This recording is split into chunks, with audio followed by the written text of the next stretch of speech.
Sweden, home to hot blondes, dead Vikings, and the Swedish chef. Now, add another thing to this list. Sweden is now the proud owner of the title, the rape capital of Europe.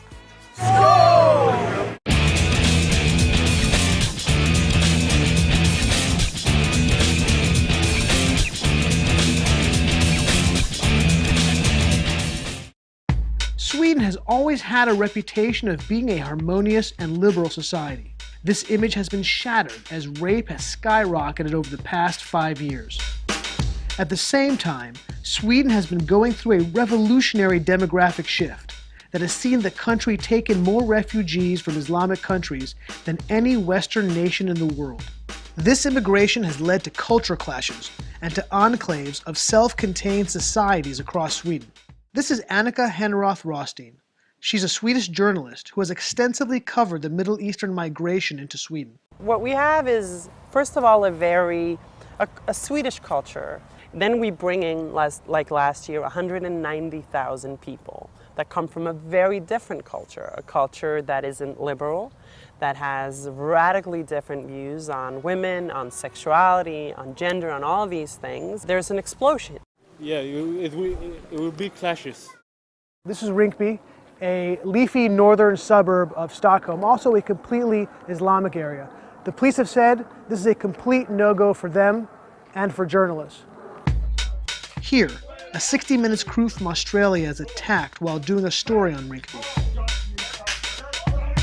In order to come here and to prosper, you have to adapt to that culture.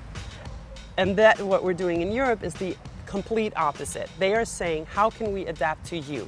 Do you think that Sweden has a responsibility to adapt to the immigrants' culture coming in? Definitely. Should a woman, when they come here, dress, modestly, with pants and with sleeves? Is that important? It is our culture. If you come to Rinkeby, obviously everywhere is a dress code, I got a Swedish girlfriend. Sometimes I say we go to Rinkeby, he's scared. Right. He's scared. Is it dangerous here sometimes? Sometimes, yeah. We found out exactly how dangerous when, while we were setting up a shoot at a neighboring location, we were approached by 5 men and told to leave. While my crew took off, I stayed to simply ask why we had to leave. Because I was still wired, we have the sound of what happened next. How come it's a problem to film here? I don't want to be filmed. I know, but why? What's the why? I just don't want to. Spawn, But why? Let me see. Let me see. I'm not filming anything. Look. Show me what you got. Let go of me. Show me what you got. Show me. Show me your phone. Let go. I'll show you. I don't want your phone. Show me. Let go now.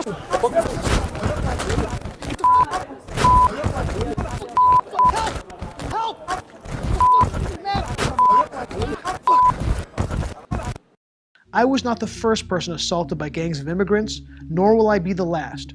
But women are taking the brunt of the explosion of violence across Sweden.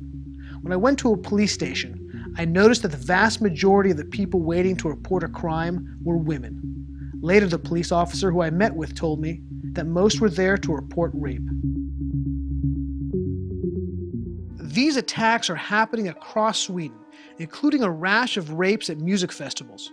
Over the past 2 years, dozens of young women, some as young as 12, were raped at these festivals across Sweden by hundreds of young immigrants. They use the tactic where dozens of men surround one or more girls in circles. While the men in the inner circle sexually attacks their victims, the outer circle distracts and keeps out anyone who would stop it. The attacks have become so common that some bands, most notably Mumford & Sons, refuse to play in Sweden. This has happened multiple times and to multiple victims. Then the issue is that when it is reported, this was widely known by the people who were there, the police that was on the scene, but then they put the lid on it. So they covered it up. They covered it up. So we didn't learn about this until much, much later. While the police have told me that the majority of the people that they arrest for rape are from Islamic backgrounds, BRA, the official keeper of Swedish crime statistics, curiously dropped the background of those arrested from the official statistics. The government has failed to recognize that it's made a huge mistake.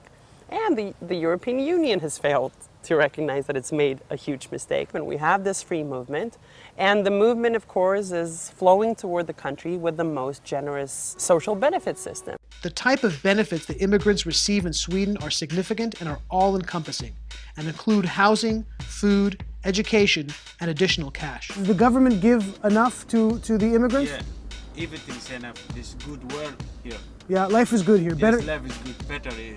They give me a lot. They give me a house, room, clothes, my school. All the Swedish all government things. pays for it.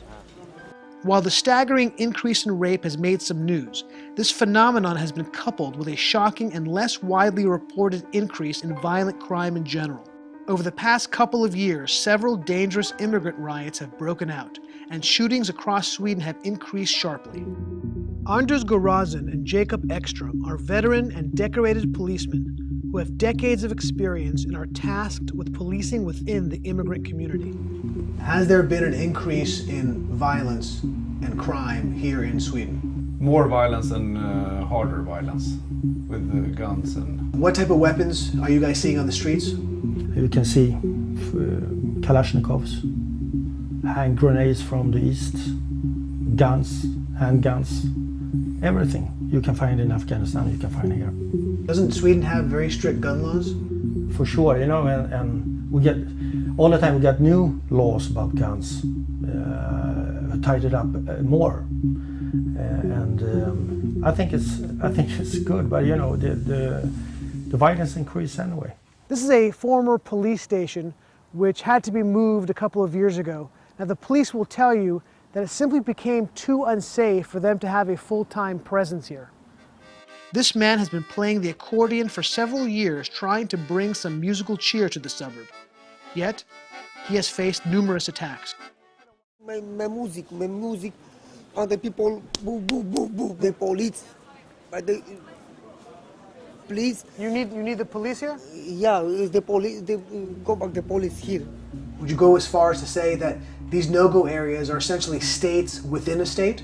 Yeah, most of the no-go areas is like that.